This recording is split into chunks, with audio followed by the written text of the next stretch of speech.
First of all, in Sahih Muslim, whoever goes to a fortune teller and asks him about something and believes him, his prayer will not be accepted for 40 days.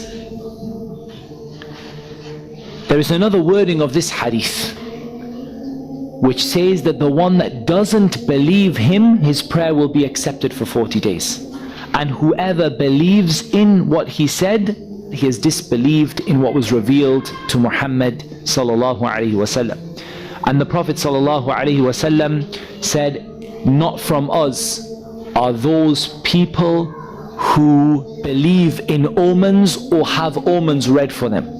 So we say that the conclusion to this is that if you were to go to a fortune teller or a palm reader or a horoscope writer or a TV, sort of psychic or mystic person or whatever it may be, your prayer would not be accepted for 40 days. And if you believed in them, you would leave Islam. And the Prophet ﷺ indicated that fortune telling is a branch of magic. It is used in the same way. Now, we've already discussed in the module on the jinn, the way that the jinn climb on top of each other and they pass the news down, they pass it to the fortune teller who mixes, and they mix 100 lies with it, and the fortune teller is believed for the one truth that is heard from the heavens. And this last hadith affirms for us that the Prophet ﷺ attached the same ruling to the one who goes to the magician and the one who performs the magic, and the same ruling is to the one who goes to the fortune teller and the one who commits fortune telling. Those people who read omens for people, as in they tell you, oh, if this cat came here, if you did this under a ladder, if this thing happened, then this is going to happen to you. We're going to show you some examples of fortune telling, and this is going to lead us into the issue of amulets and talismans and magical symbolism. So you see here the reading of the palm, the reading of the coffee cup, the reading of the tea leaves. Again, we see people who appear in the guise of practicing Muslims, and they come out dressed up as practicing Muslims, and they say, I can tell what's wrong with you, drink the coffee cup, let me have a look in the cup, I'll tell you whether you have a jinn or not, I'll tell you whether you have magic or not, let me look at the tea leaves, let me look at your palm, let me measure your clothing. That's very common, especially amongst the Bengali community, that you will go to a so-called scholar who will ask for you to bring some clothing that has touched you.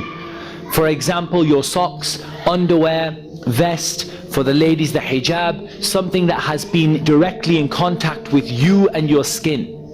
And they will take it and they will read some words you will not understand. And then they will measure it, and if it gets longer they will tell you it's this, and if it gets shorter they will tell you the problem is this. This is kahana. This is sorcery and fortune telling. The worst thing about these people is that people go to them for information. Do I have a problem or do I not have a problem? And I can tell you this, if you don't have a problem when you go to them, wallahi, you will have a problem by the time you leave. Because these are people who profit and benefit from your misery and your suffering. So when you go and you're perfectly healthy, I had a nightmare and my kids woke up at night screaming and I don't know, is something wrong with me? If you didn't have something wrong with you, he'll make sure you have something wrong with you by the time you leave. He's like the mechanic who, when you go and says, is there anything wrong with my car? He breaks something on your car and then says, yes, you have something wrong with your car. Now that doesn't mean that these people always lie. Sometimes they tell the truth. We heard the hadith of one truth and 100 lies. They tell the truth. Sometimes they will tell you you have a jinn with you, and you do have a jinn with you. Sometimes they will tell you have magic, and you do have magic done on you. But likewise, if you come and you don't have a problem, these people don't let you go and say there's nothing wrong. You have two extremes. You have these guys, they'll never let you leave without something being wrong. And on the other side, you have those guys who everything is a mental illness and there will never be anything wrong with you. Somebody comes and literally flies up and down, attaches themselves to the ceiling, spinning around and screaming, I am the shaitan, I am the shaitan, goes down and says, yeah, you have a mental issue. This person has a mental issue. They're mentally unwell. You need to just give them some tablets and they'll be fine. And then you get these guys, if you're fine and healthy, by the time you go to them, they will make sure that you're not healthy by the time you leave. The way these guys work is of many different types, and we're going to see some examples. These are the shells, like they have seashells or small shells and small seeds, and they throw them down onto a piece of cloth or a piece of material, and then they see where they land, and they tell you something is wrong with you, or something is not wrong with you, or something is going to happen to you. Likewise, using cardamom seeds, using date stones, they have many variations. Likewise, writing on the sand. So they have a tray of sand and some sort of symbols appear in the sand. Now, how do these symbols appear in the sand? I can tell you now, it's not Jibreel who is writing them. And it's the jinn, without a shadow of a doubt. And then they say, look, something is written in the sand. If it's written this way, it's this. If it's written this way, it's this. And they have many different, they have this thing with ash. They burn some stuff and they throw some, water in it and whatever, and how the ash lies, that's how they determine what is wrong with a person. And likewise, the use of these candles, and we saw these in the video with the magician. So we see these people who are out there misguiding individuals, and from these people are those people who do istikhara for you. Istikhara is something that is commonly misunderstood. Istikhara is very simple. You ask Allah, oh Allah, you know everything, I know nothing. If this is good for me, make it easy. If it's not good for me, take me away for it and give me something better and make me content with what you gave me. That's the summary of the dua of istikhara. We have had people who have been possessed because of istikhara that was done for them by Maulana in Pakistan. And Maulana Sahab in Pakistan, subhanallah, managed to send his ruh. Subhanallah, we had a brother, he said, yeah, the sheikh, he visited us from Pakistan. I said, mashallah, he came all the way from Pakistan to visit you. He said, no, he's still there. We said, what do you mean? He came, he's been in our house and he's seen our house and he's actually been around our house. He's fought the jinn in our house, he removed the jinn. I'm thinking this guy flew on a plane and did ruqya. They said, no, he sent his soul.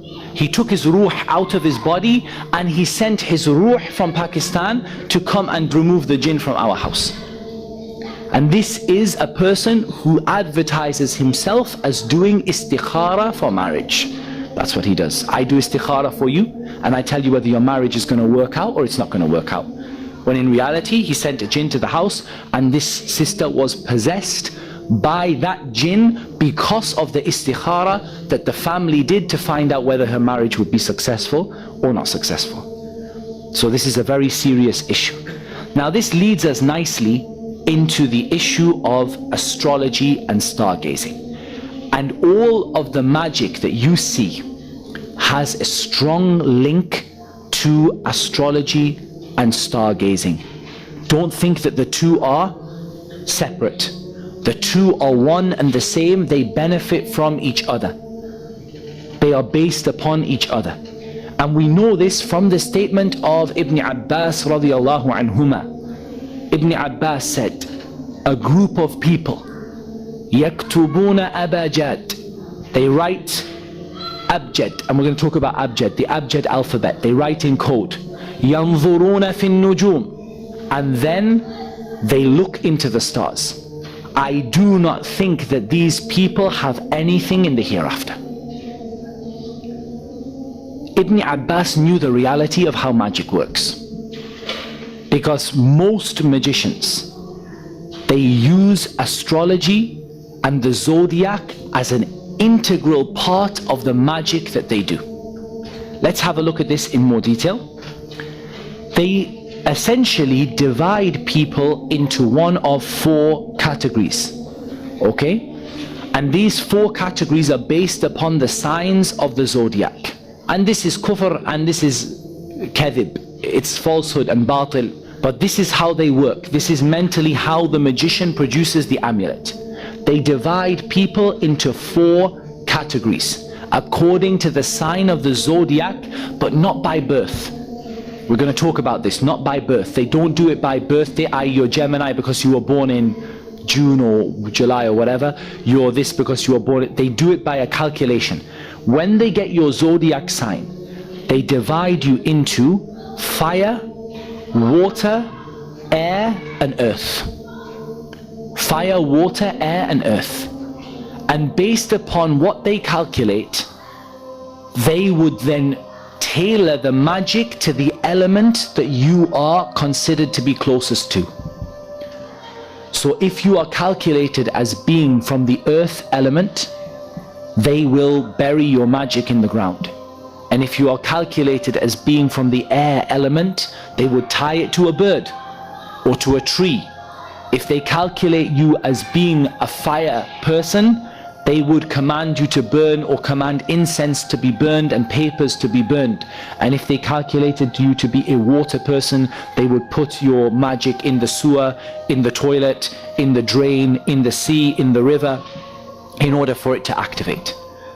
Now all of this is falsehood. However, it is falsehood with a purpose. It's not random. It's done with a clear purpose. And in the extent that the magic is the most effective and the jinn are the most obedient to the magician, when they fulfill these conditions of dividing people into an element and then producing magic that is tailored to the element that you are.